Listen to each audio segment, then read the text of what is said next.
जय हिंद विद्यार्थियों, सरला की हिंदी पाठशाला में आपका पुनः स्वागत है। आज का हमारा विषय है सर्वनाम। पिछली वीडियो में हमने संज्ञा का अध्ययन किया था, अब हम सर्वनाम का अध्ययन करेंगे। सर्वनाम कहते किसको है ये जानेंगे। मेरा नाम, आपका नाम, इनका नाम, उनका नाम, सबका नाम सर्वनाम। समझे? कुछ नहीं समझे? जी हाँ, सभी के नाम होते हैं सर्वनाम, अर्थात संज्ञा के स्थान पर प्रयोग किए जाने वाले शब्द कहलाते हैं सर्वनाम। प्रूफ करके देखते। मैं अपने आप को मैं कहती हूँ, आप अपने आप को मैं कहते हैं, आप मुझको आप कह सकते हैं और मैं आपको आप कहती हूँ। मैं किसी सामने खड़े हुए व्यक्ति को तुम कह सकती हूँ, तू कह सकती हूँ, तेरा कह सकती हूँ। आप भी उस व्यक्ति को तुम, तू, तेरा कह सकती हैं। मैं दूर खड़े हुए व्यक्ति को उन और उस कह सकती हूँ, वो व्यक्ति भी मुझे उन और उस कह सकता है। यानी ये उन, उस, यह, वह, आप, मैं, तू, तेरा, ये सबके लिए प्रयोग होते हैं, मेरे लिए भी और आपके लिए भी। इसलिए ये सबके नाम हुए, और जो सबके नाम होते हैं वो होते हैं सर्वनाम। आइए जानते हैं सर्वनाम होते कितने प्रकार के हैं। सबसे पहला सर्वनाम होता है आपका पुरुषवाचक सर्वनाम। आपने संस्कृत में भी अध्ययन किया है, प्रथम पुरुष, मध्यम पुरुष और उत्तम पुरुष। हिंदी में ये सर्वनाम होते हैं प्रथम पुरुष, मध्यम पुरुष और अन्य पुरुष के नाम से। इंग्लिश में आप पढ़ते हैं फर्स्ट पर्सन, सेकंड पर्सन और थर्ड पर्सन। तो हिंदी में होते हैं ये प्रथम पुरुष, मध्यम पुरुष और उत्तम पुरुष की जगह पर अन्य पुरुष। अब जानते हैं कि पुरुषवाचक सर्वनाम होते क्या हैं। प्रथम पुरुष में आते हैं ऐसे शब्द जो अपने लिए प्रयोग किए जाते हैं। हर एक व्यक्ति सबसे पहले अपनी काउंटिंग करता है। दुनिया में श्रेष्ठ बनूं तो मैं बनूं, दुनिया में नाम हो तो मेरा हो, दुनिया के लोग जाने तो मुझे जाने, दुनिया के लोग ताली बजाएं तो मेरे लिए बजाएं, अंक अच्छे आए तो मेरे अच्छे आए।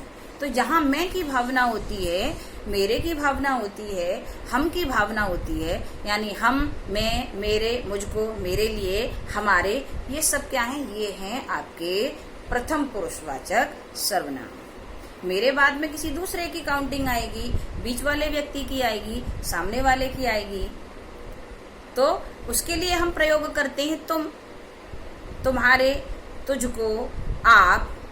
ये शब्द होते हैं आपके मध्यम पुरुष के। अब मेरे बाद जिस व्यक्ति की आई और उसके बाद किसी तीसरे व्यक्ति की गिनती आई, तो जो अन्य व्यक्ति है, जो तीसरा व्यक्ति है, वो अन्य पुरुष के अंतर्गत आता है। उनके लिए हम प्रयोग करते हैं शब्द वह, उन, उस।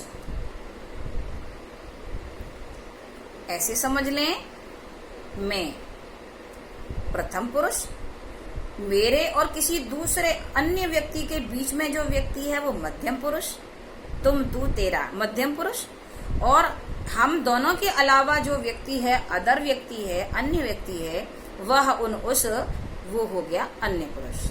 तो ये हमारे हुए पुरुषवाचक सर्वनाम। दूसरा सर्वनाम होता है हमारा निश्चितवाचक सर्वनाम। ऐसे सर्वनाम जो निश्चितता का बोध कराते हैं वो निश्चितवाचक सर्वनाम होते हैं। जैसे हम कहें यह पुस्तक, तो यह निश्चित हो रहा है। मैं कहूँ यह पुस्तक उठाओ, तो यही पुस्तक उठानी है। वह व्यक्ति, तो उसके लिए, पर्टिकुलर व्यक्ति के लिए इशारा किया जा रहा है। तो यह और वह जैसे सर्वनाम है निश्चित।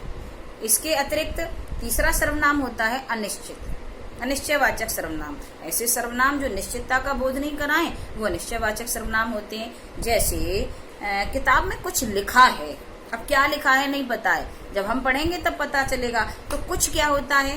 अनिश्चितता है। दूध में कुछ गिरा है, क्या गिरा है नहीं पता, जब देखेंगे तब पता चलेगा। बाहर कोई खड़ा है, बाहर कौन खड़ा है नहीं पता, जाएंगे तब देखेंगे। तो कुछ और कुछ और कोई, ये शब्द जो हैं अनिश्चयवाचक सर्वनाम के हैं। इसके बाद आता है आपका प्रश्नवाचक सर्वनाम। ऐसे शब्द जो प्रश्नों का बोध कराते हैं, कौन, कब, कैसे, कितना, क्या, ये शब्द आपके प्रश्नवाचक सर्वनाम होते हैं। जैसे बाहर कौन खड़ा है, तुम कब आए, तुमने किस लिए यह काम नहीं किया।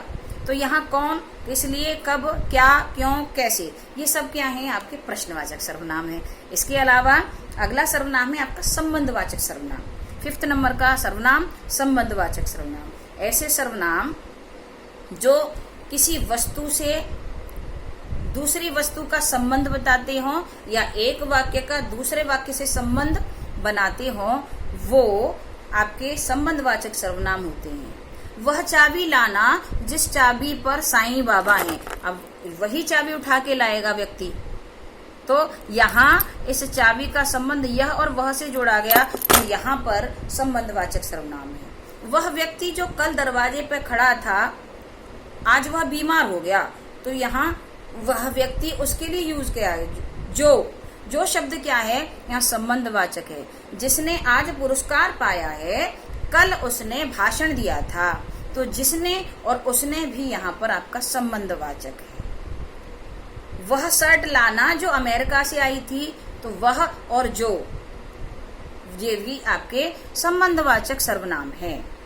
आज वो पाठ याद करना जिसको नागार्जुन ने लिखा है, तो यहाँ इस पाठ का संबंध नागार्जुन से है, तो वह और जो आपके संबंधवाचक सर्वनाम है। अंतिम सर्वनाम है आपका निजवाचक सर्वनाम। निज का अर्थ होता है अपना। खुद के लिए जो सर्वनाम प्रयोग किए जाते हैं वो निजवाचक सर्वनाम होते हैं। मैंने अपना काम स्वयं किया, तो यहाँ स्वयं शब्द आपका निजवाचक है। वह अपना काम खुद करता है, खुद शब्द भी आपका निजवाचक है। तुम अपना काम अपने आप क्यों नहीं करते हो, तो अपने आप शब्द भी यहाँ पर निजवाचक है। यह मेरा निजी मामला है, तो निजी शब्द भी यहाँ आपका निजवाचक सर्वनाम है। इस प्रकार 6 प्रकार के सर्वनाम होते हैं। जय हिंद।